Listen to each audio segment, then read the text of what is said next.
This is the Tame Aperture podcast. Open the pod bay doors, Cal. I'm sorry, Dave. I'm afraid I can't do that. Welcome to the Tame Aperture podcast, where we talk all things movies from first-time directors to indie, art house, and much, much more. You can join us at www.tameaperture.com for previous episodes and to give suggestions on films to watch for upcoming episodes. This week on the podcast, we talk the 1985 film and directorial debut from Tim Burton, Pee-wee's Big Adventure, starring Paul Ruebens as Pee-wee. When an eccentric man-child gets his beloved bike stolen in broad daylight, he sets out across the U.S. on the adventure of his life. I'm Gabe Vienendahl, filmmaker, film instructor, and movie enthusiast, and I'm joined virtually by editor and movie enthusiast Alan Martindale. Alan, how the hell are you on this virtual night? I'm good. I'm bunkered up. I got beer. I got lots of food. The toilet paper situation is dwindling a little bit, but I'm not going to panic yet. So I'm hanging in there. We got lots of movies. If you do an early enough visit to the store, you might get lucky. I've been asking every time I go in. They're like, no, you just missed it. But I'm glad you're safe. I'm glad you're healthy. And here we are doing our first virtual podcast for Tame Aperture. This is new. This is interesting. Yeah, this is cool, man. I have to say it's cool, but at the same time, I like being with you in person and talking about things one on one. That's a little more fun. But we'll make this work. So I'm excited. So we talked about doing this one for a while. This is Pee-wee's Big Adventure. Now this is a first time film from Tim Burton, huge director. Yeah, and actually, I'm glad we're doing it this week because with all the crazy stuff going on around the world, it's nice to just have something dumb and fun to look at, and something also that was, I think, from your childhood too. It was definitely from my childhood. I mean, I vividly remember how badly traumatized I was by this movie. Oh, I mean, this thing just wrecked me as a kid, but I watched it over and over and over again. I think I was trying to conquer it or something, and it's still going back and rewatching it. It brought back all the old feelings. Like I remember exactly where I was when I saw Large Marge for the first time, or when I saw the evil clown doctors. And this thing is wild, man. It's dark. It's got some bizarre twists to it, for sure. And those dreams, what I find interesting, those dream sequences, like you just mentioned, they're crazy, but they're also really well done. They are. And that's where you can see Tim Burton. Time. You can see the future of Tim Burton right there. Yeah. Yeah, his ability to kind of create an abstract world, right? For sure, right. So yeah, I mean, similar to you, like I grew up with this. I mean, this came out in '85, so I was 5 years old.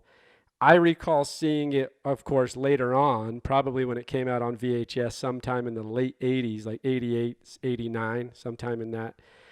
Probably right in that same time when Pee-wee's Playhouse was on the air, right. And I used to watch Pee-wee's Playhouse every Saturday morning. Oh, me too. Like that yeah. And that was, and you watched that. I haven't watched it recently, but I just thinking about it, I'm like, that's kind of a very eccentric little kid show. It is. It's my daughter watches it all the time. It's on Netflix. She loves it, man. She's 8 years old. She loves it. She loves Pee-wee. So I showed her the originals. The originals are on Netflix. Yeah. They're all on Netflix. So she watches them constantly, and so, of course, I showed her Pee-wee's Big Adventure, and she loved every second of it. She was not nearly as traumatized as I was when I saw this at her age. Not even close. Well, I think kids today they've seen a lot more than we ever saw by the time they're 10. So I kind of watched her to see her reaction, and I said, was that scary? And she goes, meh. I don't know about you, man, but when I was a kid, Large Marge scared the literal shit out of me. It was terrifying. It's memorable. Yeah. Like it was a thing you would talk about with people. Right. Like the kids at school. Right. And Large Marge was a real thing. It was like everyone knew Large Marge and the reference to Large Marge, and we were all, there was a little bit of fearfulness around that for sure. It was spooky. It was super spooky.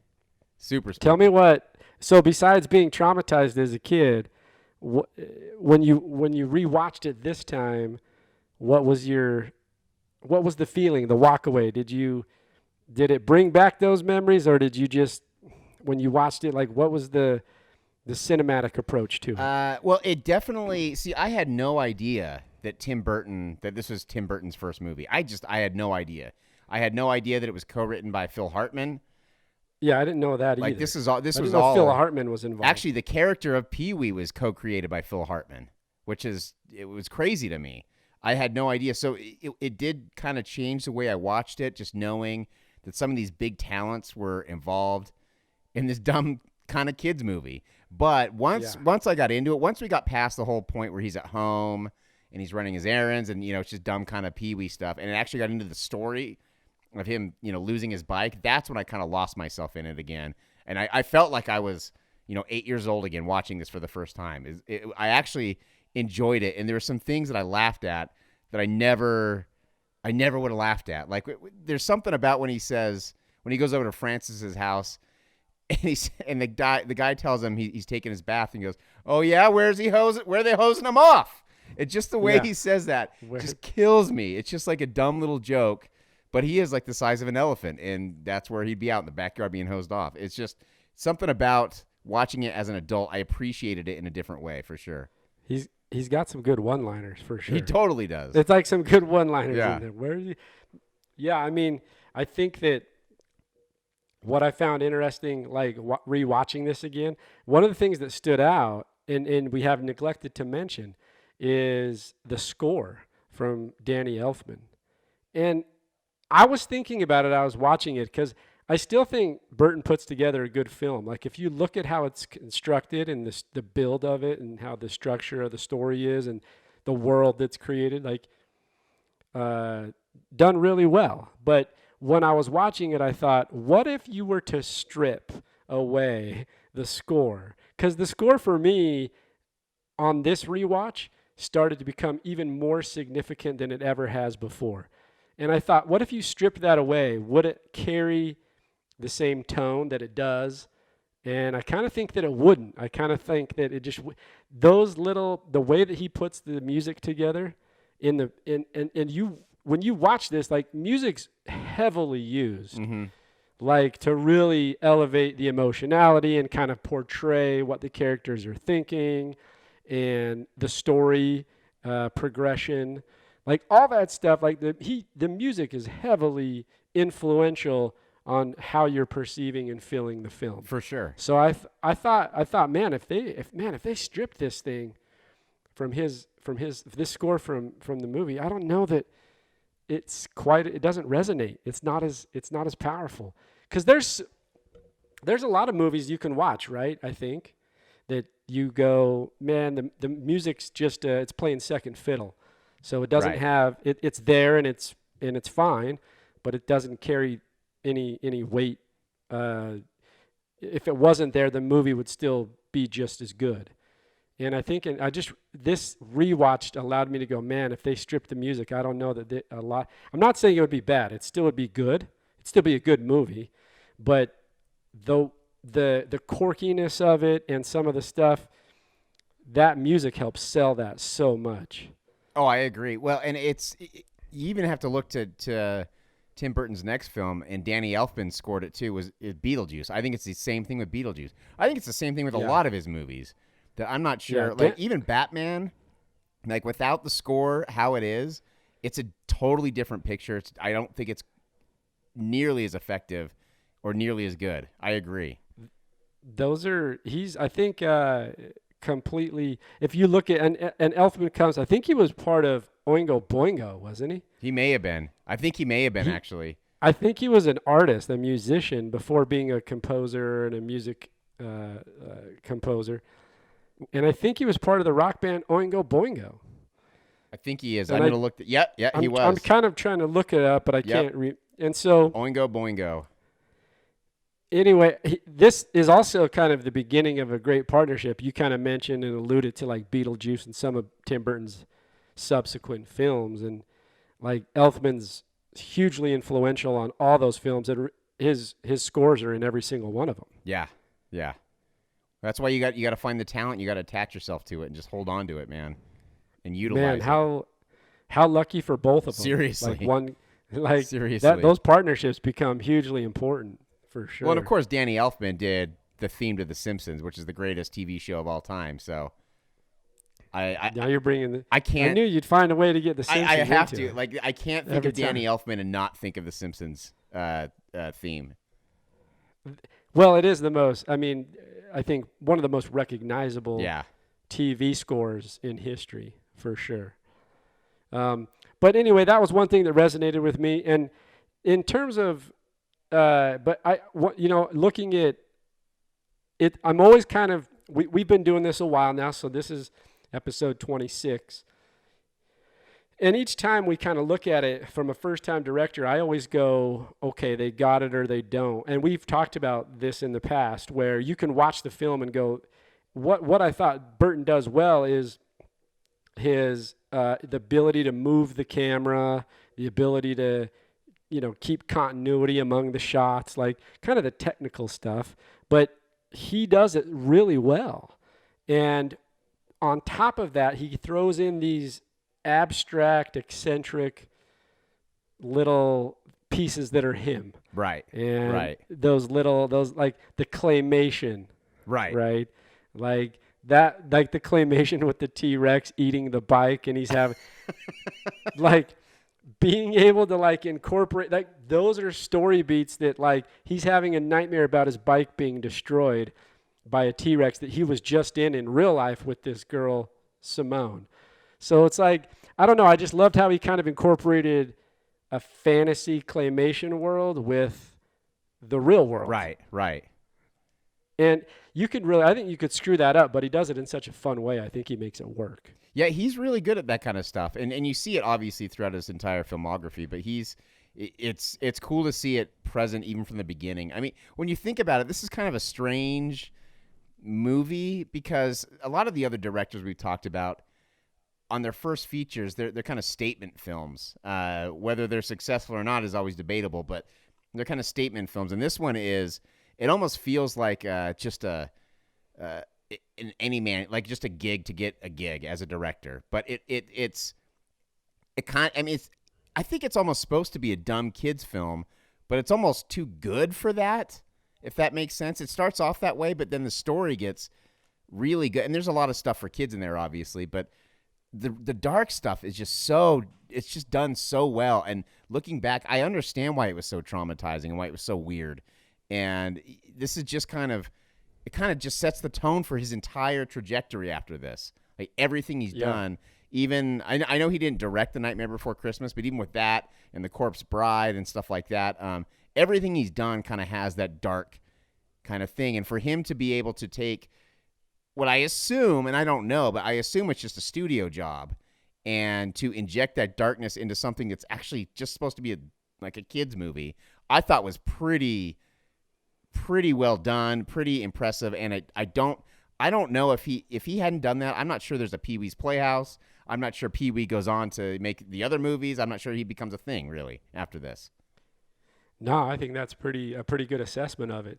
And it is interesting. Like, I think it's easy to write not easy, I should say, but easier to write a film that's just pretty straightforward. Because if you look at the story, so this story is basically about a guy who's obsessed and basically in love with his bicycle. Right. In love is right? is a tame way of putting it. And and then that thing is stripped from his life. It's stolen. And his pursuit, his entire goal in life, his entire objective is to find the bicycle. Right. I was doing some research so you're right. I mean, that's a pretty straightforward story. And I think if you were to read the script, I'm always curious on whether how much of those fantasy dream sequences were actually written. Because it might have just said Pee-wee has a bad dream about losing the bike. Right. And then someone's got to inject their spin on that, like you were mentioning. And Tim Burton's the perfect guy to probably do that and put that spin on it and make it claymation or make it the devil's dancing around in a theatrical kind of setting. Those kind of things are what, like you said, make it, I think you eloquently said it, but it's what makes it kind of palatable for even adults or like bigger people beyond the 12 years old. Right. So I mean, dude, evil clown doctors, like, yeah, like who comes up with that? That doesn't seem like a Phil Hartman, idea or a Paul Ruebens idea. Like if you watch Pee-wee's Playhouse, that's a straight up kids show, like 100%. There's no adult stuff in there. And I have to, every time you say Pee-wee's Playhouse, I have to say Mecca like a high, Mecca honey hum. Jambi, the floating genie head. Yeah. Yeah. Every time every time that's in my head. Yep. But I digress. But no, I think you're right. And it probably was just kind of I kind of get that, and we don't know, and we wouldn't know unless we asked. But I think that's a pretty good guess, which is like maybe it was just a studio gig, and then you're able to take that and inject yourself into it to try to showcase who you are as a director. Right. That's a hit or miss too. That's a hit or miss because you could take that leap of, and you can fall flat on your face. It's a fine line. I mean, Tim Burton's always done that pretty well though, where he can kind of toe the line of darkness, but it's still family friendly. You still have that endearing kind of family heart-warming kind of piece to it. Right. And you're right. And most of his films have that. He injects both of those worlds pretty well.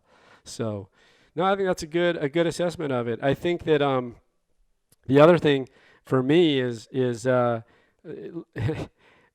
what of course makes it beyond, I think, a good directorial debut is having an actor like Paul Ruebens. I mean, this is a character that he's, I guess, co-created and of course, or primarily responsible for. I mean, because he's the actor, he's carrying a lot of that weight, or most of it. Right. But this is another swing to the fences. It is. Like Burton swings to the fences in his direction, and Ruebens swings to the fence because this could fall flat on his face. Oh, easy. I mean, it was. From what I understand, when Ruebens started off doing Pee-wee, it was more adult oriented. He had like an HBO special, but I think when he first got on stage, I think it did fail. And that's kind of what turned him in. He kind of changed the character and molded it, if I'm not mistaken, to kind of fit that. So he's kind of in on the joke. Whereas, like, he took that failure and he's like, all right, well, I'll remold it where he's very childish. And then I think it just went a different direction. Do you know if did he do stand-up comedy? Yeah. In that character? Yeah, I think so. And I think from what I read, he couldn't remember the jokes. Like, Paul Ruebens himself actually couldn't remember the jokes, so he would bomb, and then it kind of molded kind of who Pee-wee is. Now he kind of molded it to where that's kind of the guy. And he even had an HBO special before he even had Pee-wee's Big Adventure or Pee-wee's Playhouse or anything like that. And the HBO special came as a result, as a stand-up gig. It was a stand-up thing. From what I understand, From what I understand. It's still a swing on a feature film, even if it's kid and family oriented. Right. It works though. I think it works. Oh, totally. The eccentric nature of his character works for me. I don't know how you felt about his overall performance and character, but it doesn't feel forced. It feels as natural as it can be for that character. Right. Sometimes you get people that they feel like they're forcing something onto you. That just felt natural. Like, this is who that guy is, and he's crazy and he's wild. And part of that's the world that's created. Like, his house is absurd. Right. And like all the absurdities of it, they take it to the next level. But then the actor himself, Ruebens, takes it to that level too, and he kind of meets those expectations as well. I think a lot of this movie, it'd be so much fun to be in the art department for this movie. Like, you look at his house, how much fun would that be just to come up with wacky shit to put everywhere, like a fish tank in the window and a big toothbrush, and I just think that'd be so much fun. Also very creative. Like, you got to there's no limits. Right. So you're just like, what do we do to make this thing completely absurd? Right. And I think they did a great job at that. Right. They established that right at the beginning. I mean, his house is crazy. He pulls the tree branch down and it reveals his bicycle. And like, you're just like, the reverence by the he way, has for that bike is exactly. ridiculous. But that's what I love, because then also they play into that. When he does open it up and it comes down, or the garage or the hedges come up. Right. It's like they make it this beautiful shot with smoke and backlighting. Right. And you're just like, okay, they're putting a lot of reverence into this bicycle, and they're playing into it. They're nodding at it. Right. They know it's silly, but they're playing into it really well. But I thought overall his character was fun. It was fun to watch, and the story, is good. It's a good story. It seems like it would be maybe too simple or not have enough challenge to it in terms of wanting to watch it further. Does that make sense? Like, what's the questioning and how am I getting challenged by the story? But I think ultimately the simplicity of it makes it what it is.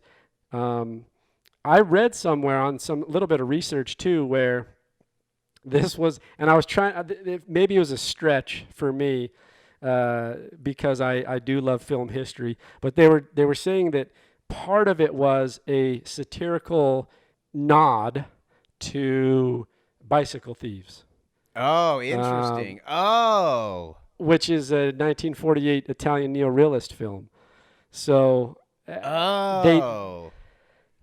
I had read somewhere that the writers, like Phil Hartman, Paul Ruebens, were like, we're going to do Bicycle Thieves, which, by the way, Bicycle Thieves is a 1948 Italian film about a young family and a father who is a bike messenger, and he gets his bike stolen. And it's a drama, and it's super depressing, ultimately, because it's taking place after, it's post-World War II. Have you seen Bicycle Thieves, I assume? Yeah.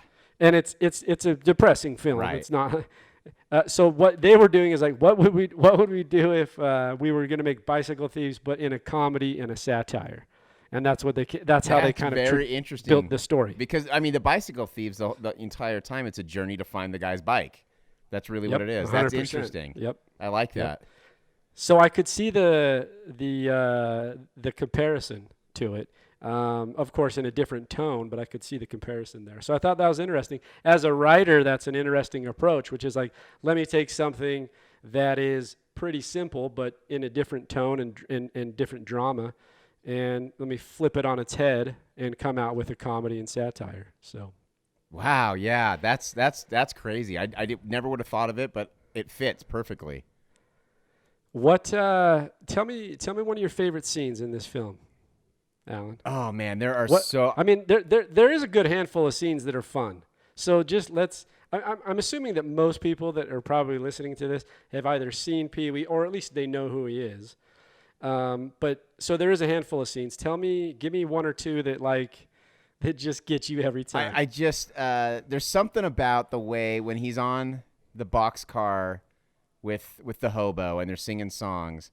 There's something about the way how he just gets so sick of the guy singing, and he just he doesn't bring his shit. He doesn't bring anything he brought with him. He just dive bombs off the train because he can't handle it anymore. There's just and it's just when he gets upset, there's just something that really is magical about that, because he's supposed to be such an innocent, like child, and when he flips out, it's hilarious. To me, that's the funniest part. She'll be wearing pink pajamas, she'll be wearing pink pajamas, she'll be wearing pink pajamas when she comes. Oh, well, I'll go out to meet her when she comes. When she comes. Oh, well, I'll go out to meet her when she comes. When she comes. Oh, well, I'll go out to meet her. Oh, well, I'll go out to meet her. Oh, well, I'll go out to meet her when she comes. One night the day I left, the sun it was dry. The sun so hard it froze to death. Susanna, like shoe, flies in the bottom, shoe, fly, shoe, flies in the bottom, shoe, fly, shoe. Skip the balloon, my darling. Ha ha! Jimmy crack corn and I don't care. Jimmy crack corn and I don't care. Jimmy crack corn and I don't care. That is a funny scene. He's basically running from Simone's boyfriend. No, yeah, isn't that Andy. the scene? Yep.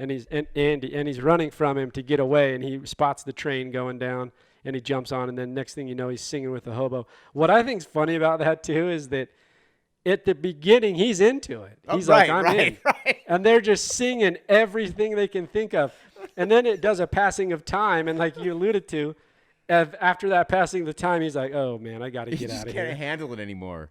And you just see him fly off a train. And that's the funniest part, or the part when he's it's at the beginning of the movie when he's riding the bike and he just eats shit and falls right in front of the kids and he pops up.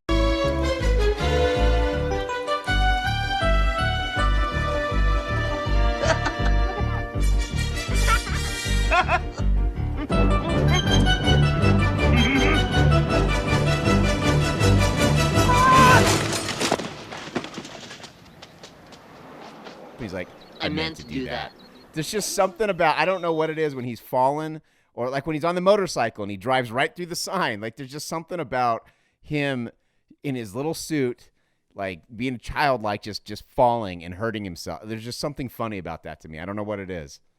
I love the setups too, and this goes back to I think how good Tim Burton is in setting up a scene where you have like an arc to it. Because you talk about the scene where he flies off it in front of all the kids in the group of kids. But before that, the cut of him is like he's doing his little tricks. Right. You know, he's doing his tricks. And then they show a cut. They basically show a cut to him seeing those other kids do tricks. Yeah. So he's trying to upend some other kids that he saw. And then the next thing you know, he's falling on his ass. Right. And it's just like good build of a scene, you know. Right. Like good payoff towards the end. Oh, and then, you know what? I got to say, sorry, I don't mean to interrupt you. My favorite scene is the scene, it's towards the end with the actor kid, the shitty actor kid. I'm glad you brought that up. The guy from the Wonder Years. And then, of course, the nun is Missy Vaughn from Pee-wee's Playhouse. And she's also Charlie's mom on It's Always Sunny in Philadelphia, which is one of my favorite shows. That's a great show. I love that show. But it's just the way they go back and forth, and that kid is such a little shit. I just want to punch him, and everyone just wants to strangle him. He's so funny, though. Oh, he's so funny. He plays it perfectly. His name's Jason Hervey. He's Wayne Arnold in The Wonder Years. That's right, Wayne. Which is a great show, by the way. Yeah. Wonder Years is a classic. It is a classic. And I love that he's just like, how am I love the little movie homage that they have when it cuts to him and the director says, You're ready whenever you are. Doesn't it look like I am ready? I am always ready. I have been ready since first call. I am ready. Roll. For a movie guy, you're just like, he's a pompous ass of an actor. Seriously. He's one of those guys. That is a funny scene. Oh my God, yeah. That's one of my favorites. And in the story, he's the one that he got, or they have the bike on set, right? I mean, that's how he ended up getting there. I mean, there's a lot of, like you said, there's a lot of funny scenes. The thing to me is that I loved the pursuit of Dottie towards Pee-wee, and she's always trying to lure him in and kind of flirt with him. And he just so, like a kid or like a person that's unsure about how to interact with the opposite sex or with anybody really, he's always pushing it off. And I just liked that dynamic. I thought it was funny. He's a straight up asshole to her. Like, he is so mean to her. I know, but I still think it's funny. It's hilarious. And I was actually watching with Jess, my girlfriend, and she's like, I think she's a sexual predator. Because she's like trying to force him into this thing, and she's like getting really worked up, and like she's constantly bringing up the drive-in. The drive-in, yeah. Hey, Pee-wee, how's it going, man? What's up, man? Hey, Chip, how's it going? All right. Is Dottie still working on your bike? No, had it back a couple days already. What's she doing to it? Can't really talk about it. You know, James Bond kind of stuff. Yeah, that Dottie, she's really radical with bikes. Hi, Pee-wee. Say we cruise, dudes. Yeah. Sure is getting hot in here. It's steamy. I'm sweating. So, is my horn ready yet? Yeah, it's ready. Should be loud enough for you now. Well, where is it? Let's hear it.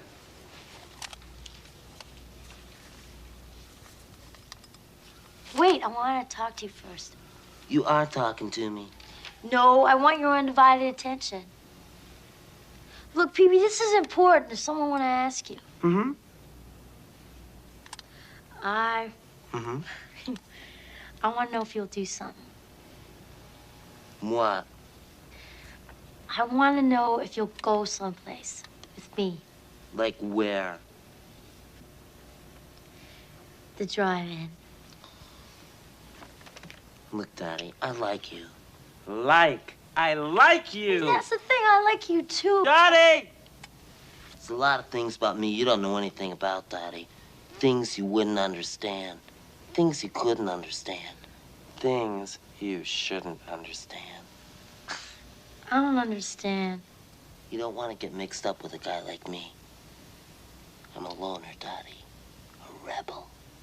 So Pee-wee's now traveled. His bike's been stolen. He's traveled on the train all the way to some place in the desert in California. And then he ends up getting on a train and going to San Antonio, Texas, because he thinks his bike's at the Alamo.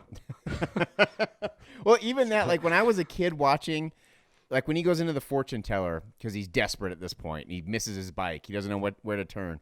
I never caught when I was a kid the little red flags with the fortune teller and the little trick she does where she's a total fraud. I never got that. Like I had no idea back then, and so it was actually it's. I think that whole scene is done really well.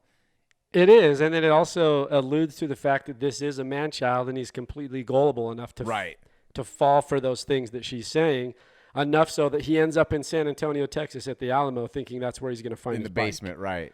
In the basement of the Alamo, and then he gets made fun of because there is no basement of the Alamo. And even that part, like even when I was a kid watching that part when they're laughing at him because there's no basement at the Alamo, that was a little traumatizing too, man, because I don't know, like I'd ask questions in class and get laughed at. Like it sucks. It's embarrassing. It's hard for your self-esteem. Poor guy, man. I think that the more that we kind of go over some of these scenes, you start to realize how good they were at portraying that childlike innocence, right, of somebody who's that believes enough to what other people tell them that they're going to go try things and ask things and he does get made fun of when he walks out of the Alamo.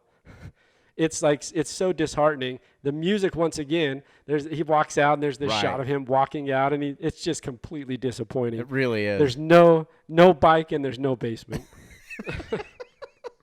And I also love how they handled the tour of the Alamo, because they really captured just how god awful, boring, and tedious it would be, especially if you're trying to get towards the basement. You're trying to get to a certain spot, and it's going on and on and on. And what did she say? There's thousands of things you can do with corn, all of which I will explain to you right now. Like it's just so tedious and so boring. And I thought they captured that really well. Yeah. After he leaves, though, I love that he goes to the payphone and he calls Dottie. Then this was a funny scene to me. He calls Dottie to try to wire some money for a bus ticket. And she says, "I'll do it." And then and then we'll settle it at the drive-in when you get back. See? Look, she won't give up. She won't give up. But this is where he's funny, because then he's like, "What? I can't hear you. Static, you know?" He's like, I just think that those little interactions with Dottie are pretty. They're silly, but they're fun, and I think they're fun to watch. Yeah. So I always kind of liked that dynamic. And then I think the other scene that kind of stands out for me, which I think you were alluding to some of the traumatizing scenes. The one that was traumatizing to me is when he first pulls up to Dottie's work. This is more at the beginning of the film, and he's going shopping. First, I love the magic store. When he goes through the magic store, it's just fun. Like Right. And then he goes to get his horn for his bike. You would think that like that was, and it is for him. It's the most important thing in the world that he gets that horn fixed and he gets it fixed right, and it's perfect in perfect working condition.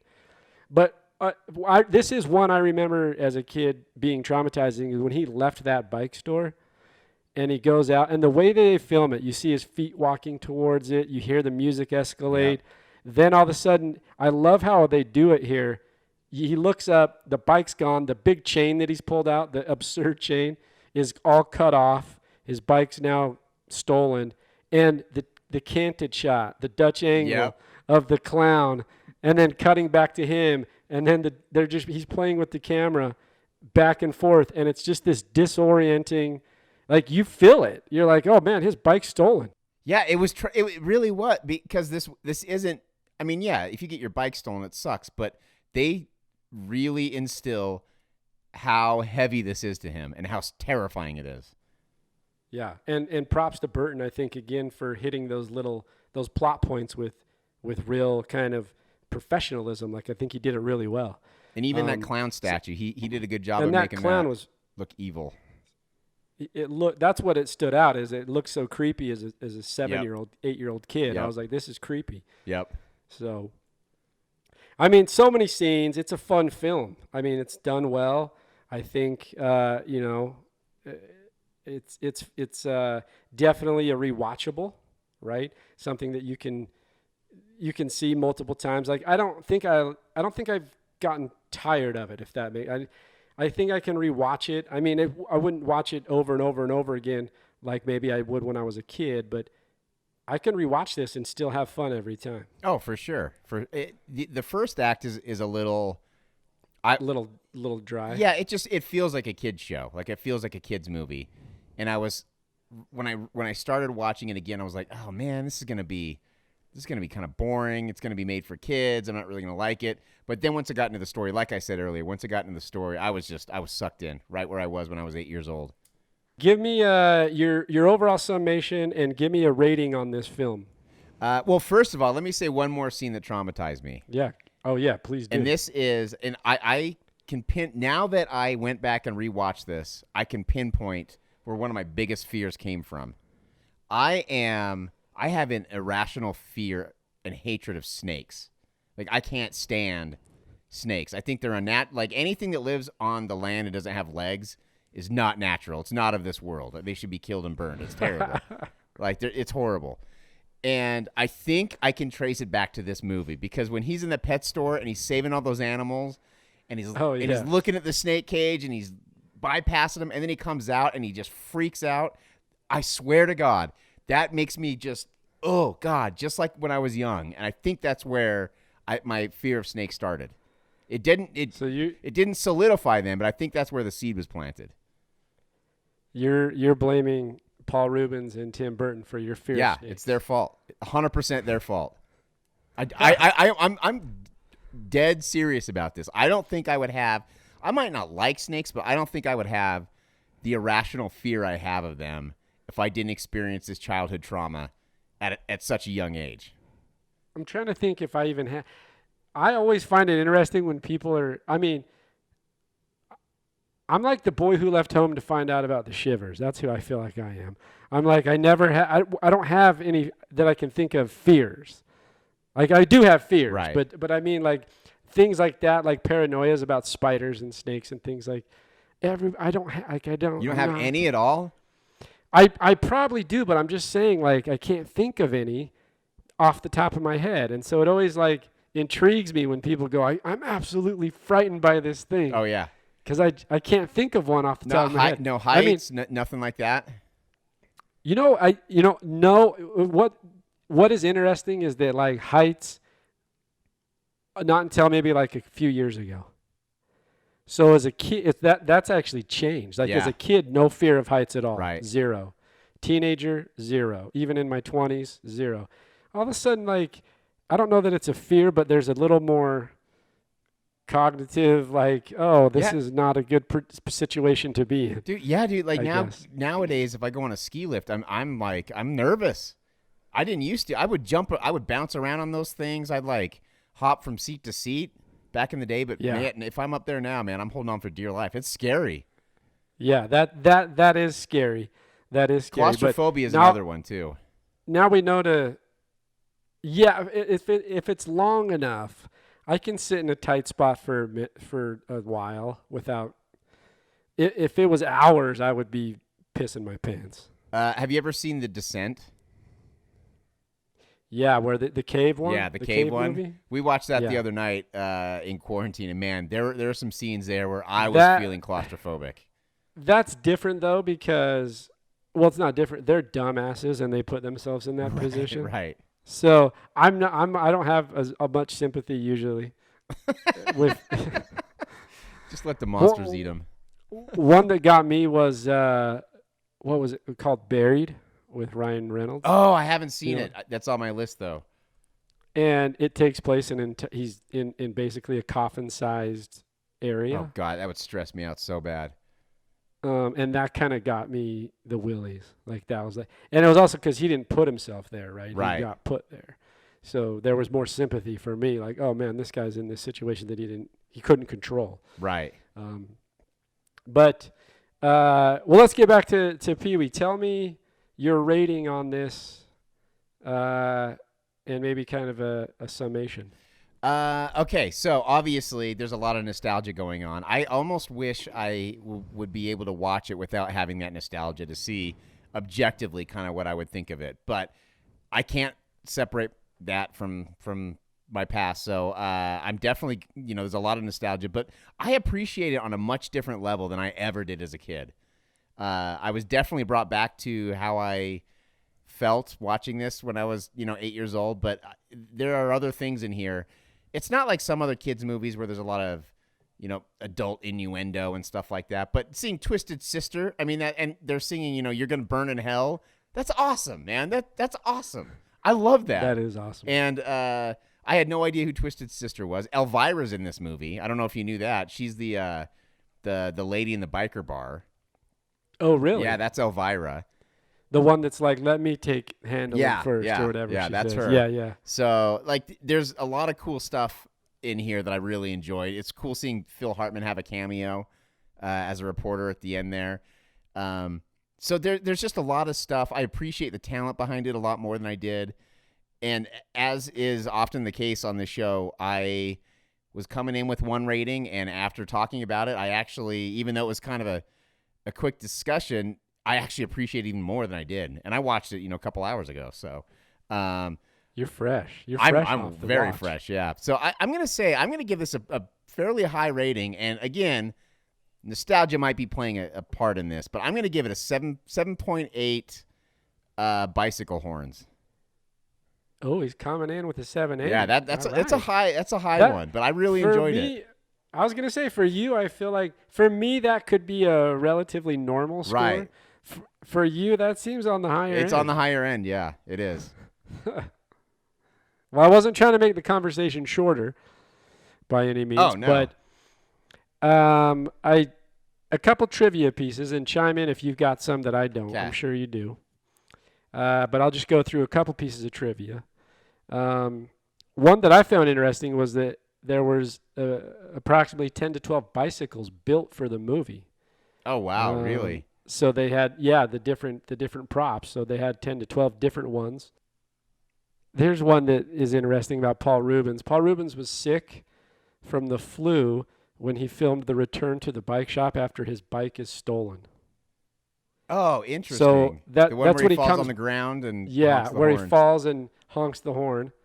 And he mentioned that in the commentary. He says that he had the flu. One thing we neglected to mention that was funny was when he first leaves and he gets in the car. He's hitchhiking. Yeah. And he gets in the car with the escaped prisoner. Oh my God, it's hilarious. And then when the police pull him over and he's dressed as a woman. Oh my God, it's so funny. And the best part, I thought that was funny. The cop just says, "Please step out of the car. I just wanted to take a look at that cute little outfit you got on." Like, exactly. How creepy is that, man? I got some serious creepy vibes to that. That's terrible. I thought it was funny. That was one. But in the commentary, Paul Ruebens also said that he based Pee-wee's dressed in drag after his real life sister. Oh, he did? So, yeah. I was like, okay. Well, that's nice of you. Did you, wait, real quick, did you, when I was a kid, I thought that Frances was a woman. And when I watched it with my daughter a couple weeks ago, she thought the same thing. And it wasn't until he's in the bath that he's not, but I thought he was a woman. And looking back, like, I still have that. Anytime I see that actor, and I can't remember who plays Francis, but every time I see that actor, I just cannot stand him because of this role he played. I didn't ever think he was a woman, but where he was in Teen Wolf. Yeah, that's right. That's right. I don't know if you ever. I always watched Teen Wolf. I loved Michael J. Fox, and so I remember him from that more than anything. That's right. The two movies I remember him from is Pee-wee's and Teen Wolf, and that's it. Oh my God. Yeah, he's very, very 80s niche. He's very 80s side actor. Yeah, definitely. Who can we get? No, but I didn't think he's. But I think that's funny. I could, if I look at him, I guess I could see that.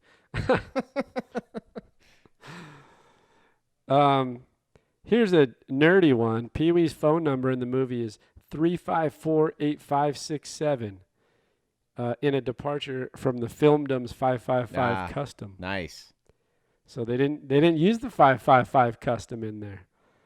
So I wonder if that's someone's real number. It could be. And here's the piece of research I did that I was talking about earlier. The script is a nod to the Italian classic Bicycle Thieves, in that the main character's prized bicycle is stolen, and the police don't take the crime seriously, nor do his friends offer much help. As a last resort, consults a dubious fortune teller. And I'm like, that's so true. It's the same story. It is. In the Bicycle Thief, his wife goes to a fortune teller, but in a more authentic, real way. They really believe what she has to say. Pee-wee does too, I guess, but it's not so silly. So interesting. The comparables are, I think, are there. Much better ending in this one though. Yeah. Bicycle Thieves, man. That's just a depressing movie that gets worse. Sad. It's so sad. The ending in this is great. One thing that I did want to bring up is James Brolin making his little James Bond appearance towards the end. And Morgan Fairchild. Playing Pee-wee and Morgan Fairchild. But those are so for me, like similarly, like I remember watching the film as a youngster, mostly fond memories. Enjoyed it, and then rewatching it again, kind of had the same feelings. Like I didn't get scared. Like this was not a movie that scared me when I was young. I know that you had a traumatized, and it could have been maybe I just decided not to watch those dream sequences. Maybe I closed my eyes and I wasn't paying attention.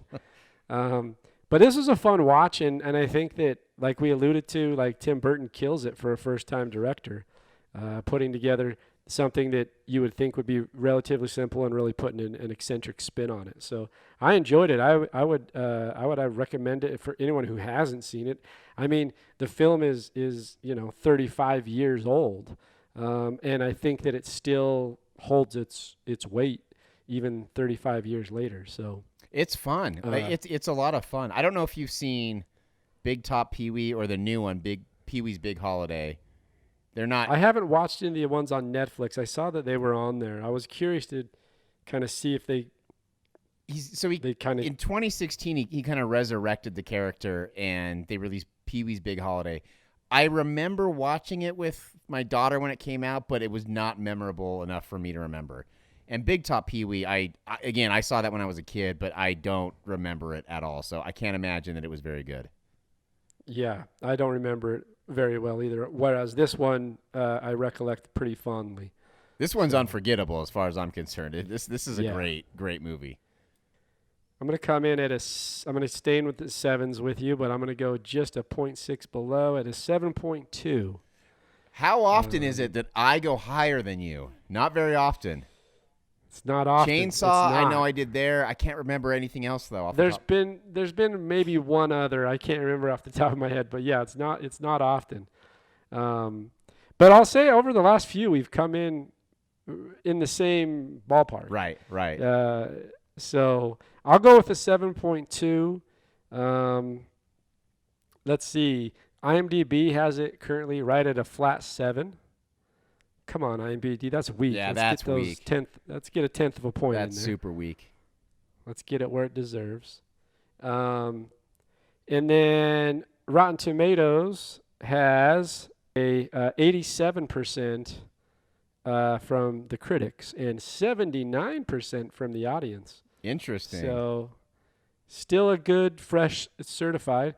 But a little. I mean, I'd actually anticipated it to be a little higher than 79. Of course, I did a 7.2, so that's actually lower. In all honesty, you're right there with the Rotten Tomatoes audience. I like it. I like it, man. Finally, I'm in line with the mainstream audience. You're finally. Jeez. This is and tell them Large Marge sent you. Yeah. Okay. So wait, Large Marge didn't frighten you when you were a child?